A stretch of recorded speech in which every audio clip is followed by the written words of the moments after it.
नमस्कार महाभारत के दीवानों।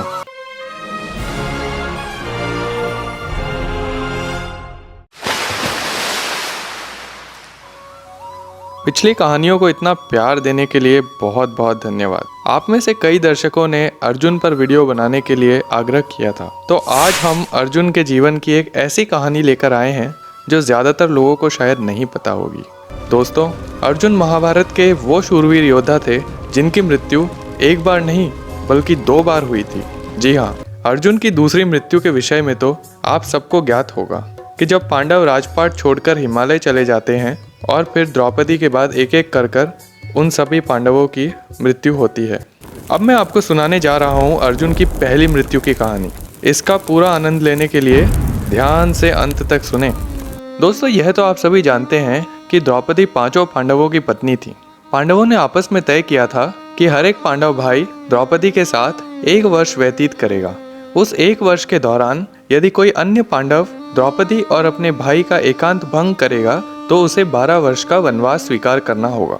एक बार जब महाराज युधिष्ठिर और द्रौपदी एकांत में थे, तब किसी आवश्यक कार्य से अर्जुन ने उनके कक्ष में प्रवेश किया।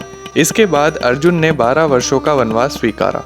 इन 12 वर्षों में अर्जुन ने नागकन्या उलूपी और मणिपुर की राजकुमारी चित्रांगदा से विवाह किया। चित्रांगदा के साथ उन्होंने 3 वर्ष व्यतीत किए, किंतु एक गलतफहमी के कारण वे चित्रांगदा को रातों रात छोड़कर चले गए। उस समय चित्रांगदा अर्जुन से गर्भवती हो चुकी थी, मगर अर्जुन इस बात से बिल्कुल अनभिज्ञ थे।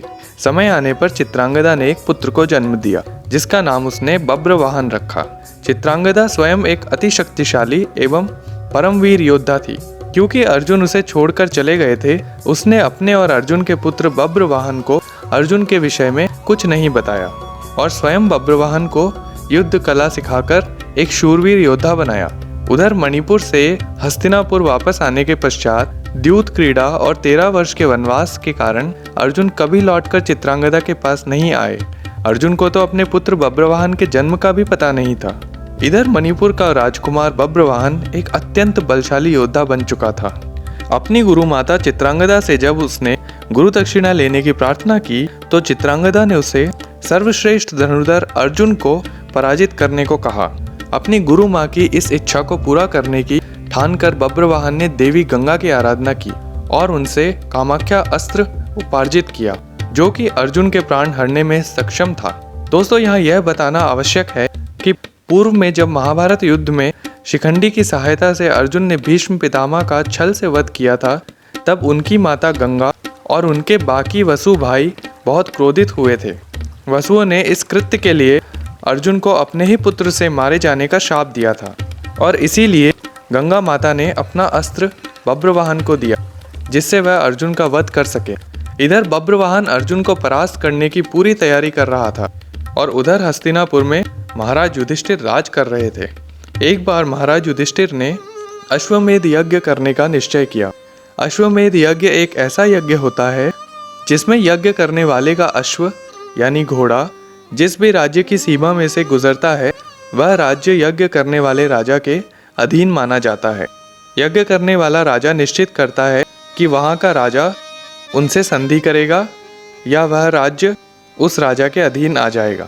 युधिष्ठिर के अश्वमेध यज्ञ के लिए उनके घोड़े के साथ भीम, अर्जुन और कुछ अन्य सैनिक गए।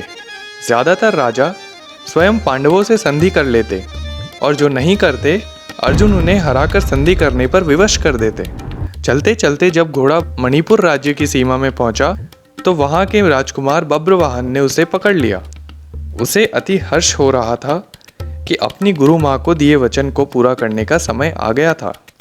उसने अर्जुन को युद्ध के लिए ललकारा, परंतु अर्जुन ने उसे बच्चा समझकर अपने सैनिकों को उससे समझाने के लिए कहा। अर्जुन की इस उपेक्षा से बब्रवाहन बहुत क्रोधित हुआ। उसने युद्ध के लिए आए सभी सैनिकों, फिर भीम और कर्णपुत्र वृषकेतु को भी पराजित कर दिया। यह सुनकर अर्जुन को बड़ा आश्चर्य हुआ और वे युद्ध करने के लिए आए। बब्रवाहन और अर्जुन के बीच अत्यंत भीषण युद्ध चला और अंत में बब्रवाहन ने कामाख्या देवी का दिव्यास्त्र प्रयोग करके अर्जुन का सर धड़ से अलग कर दिया। बड़ी ही उत्सुकता से अति प्रसन्न बब्रवाहन अपनी माता को यह समाचार देने जाता है और सोचता है कि माता भी बहुत प्रसन्न होगी। अर्जुन की मृत्यु का समाचार सुनते ही माता चित्रांगदा शोक में डूब जाती हैं और बब्रवाहन को कुछ समझ नहीं आता है। वह माता से उनके दुखी होने का कारण पूछता है।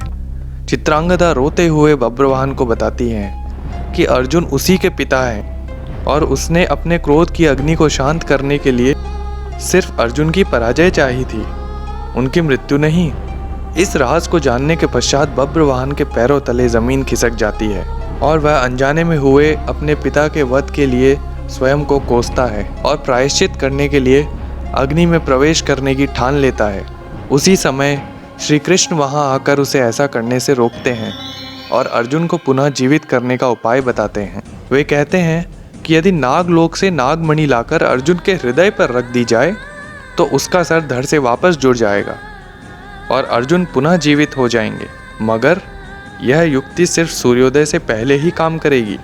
यह सुनकर बिना देर किए हुए बब्रवाहन माता चित्रांगदा के साथ तुरंत नागलोक के लिए प्रस्थान करता है। नागलोक में नाग कन्या उलूपी, जो कि अर्जुन की ही पत्नी थी, उनकी मदद से वे नागमणि लेकर वापस आते हैं और अर्जुन को पुनः जीवित कर देते हैं।